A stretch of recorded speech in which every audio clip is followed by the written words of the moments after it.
दोस्तों, पिछले कुछ दिनों से एक खबर पूरी दुनिया में तेजी से वायरल हो रही है।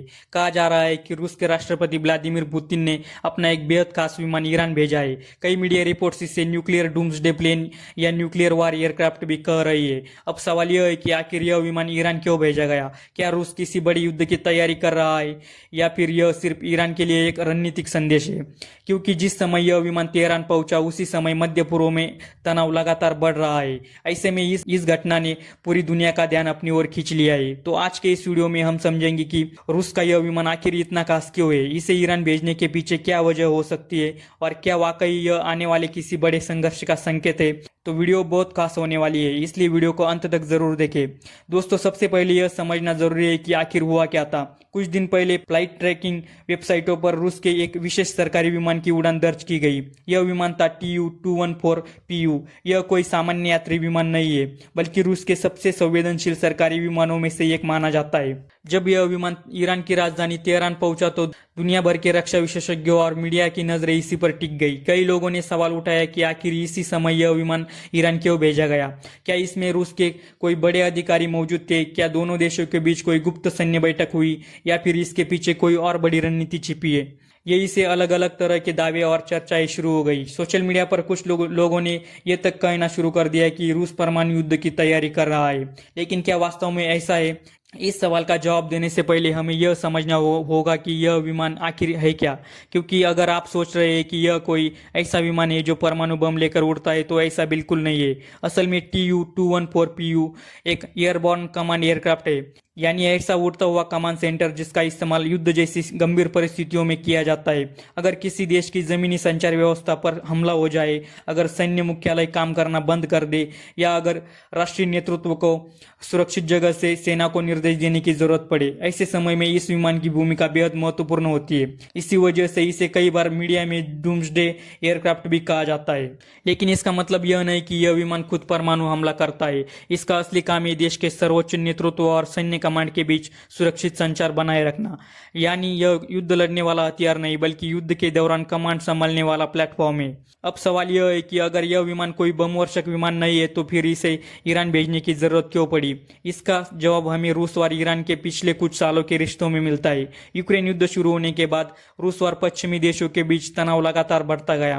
दूसरी तरफ ईरान भी लंबे समय से अमेरिका और उसके सहयोगी देशों के प्रतिबंधों का सामना कर रहा है। यानी दोनों देशों के सामने एक समान चुनौती थी। यही वजह है कि पिछले कुछ सालों में रूस और ईरान के बीच रक्षा और रणनीतिक सहयोग पहले से कई ज्यादा मजबूत हुए हैं।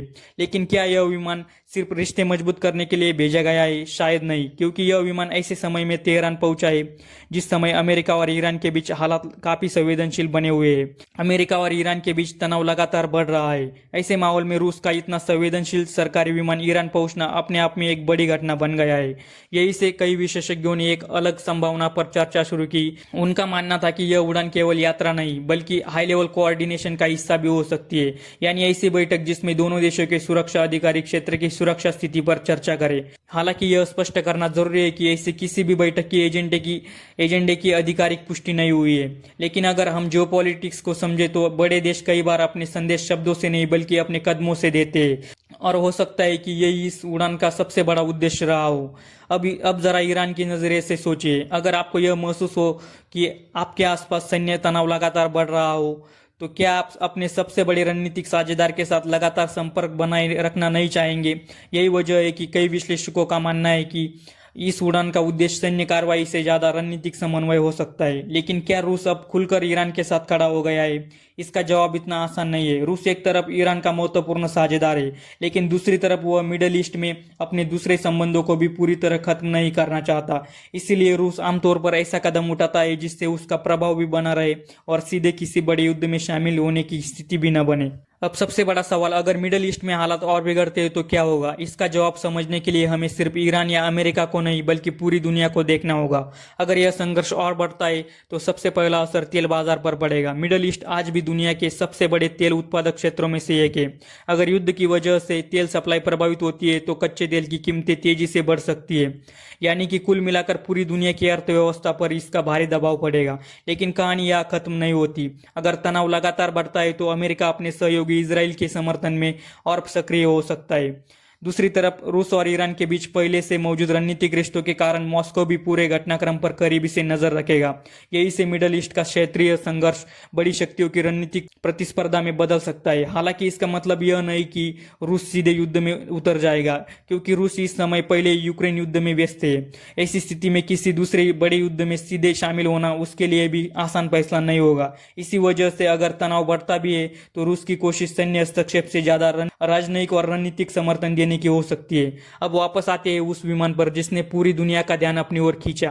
क्या उसका तेहरान पहुंचना सिर्फ एक संयोग था या फिर यह एक ऐसा संदेश था जिसे बिना एक शब्द बोले पूरी दुनिया तक पहुंचाना था? इस सवाल का कोई आधिकारिक जवाब अभी तक मौजूद नहीं है, लेकिन अंतर्राष्ट्रीय राजनीति में कई बार संदेश प्रेस कॉन्फ्रेंस से नहीं बल्कि ऐसे कदमों से दिए जाते हैं, और यही वजह है कि रूस के इस विमान की उड़ान की चर्चा इतनी हो रही है। अब आने वाले दिनों में रूस, ईरान, अमेरिका और इसराइल कौन कौन से कदम उठाते हैं यही तय करेंगे कि यह घटना सिर्फ एक कूटनीतिक संदेश थी या फिर किसी बड़े भू राजनीतिक बदलाव की शुरुआत। दोस्तों, क्या रूस ने सिर्फ ईरान को भरोसा दिलाने के लिए यह कदम उठाया है या आपको लगता है कि मिडिल ईस्ट में हालात और भी गंभीर हो सकते हैं? अपनी राय कमेंट करके जरूर बताएं। अगर आपको ऐसे ही जियोपॉलिटिकल एनालिसिस वाली वीडियोस पसंद है तो वीडियोस को लाइक करें और चैनल को सब्सक्राइब करें। तो मिलते हैं अगली वीडियो में, तब तक के लिए जय हिंद।